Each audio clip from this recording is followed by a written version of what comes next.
बातम्यांची पहिली पसंत super Maharashtra news. Doctor Netaji Karale विद्यालयामध्ये हळदी कुंकू कार्यक्रम आनंदात साजरा।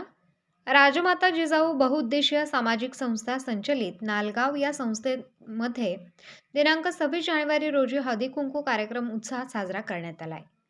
कार्यक्रमाच्या अध्यक्षा अंजली करळे या होत्या, तसेच प्रमुख पाहुणे सुनीता करळे, रसिका करळे, उज्ज्वला जगताप, वैशाली चव्हाण या उपस्थित होत्या। या हळदी कुंकवाच्या कार्यक्रमाला पालक प्रतिनिधी म्हणून ॲडव्होकेट सरस्वती ताटे जगताप, दीपाली अतुल गवळी व अनिता मोरे उपस्थित होत्या। कार्यक्रमाच्या अध्यक्षा अंजली करळे, प्रमुख पाहुणे व उपस्थित माता पालकांच्या हस्ते राजमाता जिजाऊ यांच्या प्रतिमेचे प्रतिमा पूजन करण्यात आले।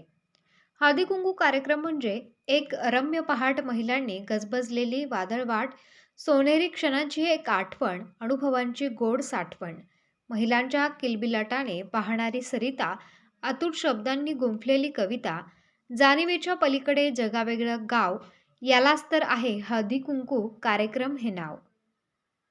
त्यानंतर प्रियंका शिंदे यांनी प्रास्ताविक सादर केले। हळदी कुंकवाच्या या कार्यक्रमानिमित्त उखाणे घेण्यात आले, तसेच संगीत खुर्चीची स्पर्धा ठेवण्यात आली होती। या संगीत खुर्चीच्या स्पर्धेमध्ये सर्व माता पालकांनी व शिक्षकांनी भाग घेतला।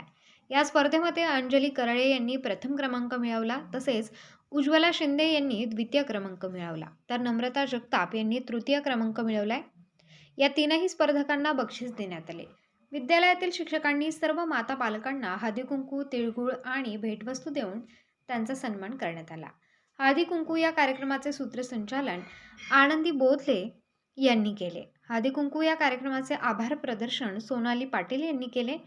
हा कार्यक्रम यशस्वीरित्या पार पाडण्यासाठी सांस्कृतिक विभाग प्रमुख व सदस्य तसेच सर्व विभागातील सर्व सदस्य, शिक्षक, शिक्षकेतर कर्मचारी यांनी परिश्रम घेतले।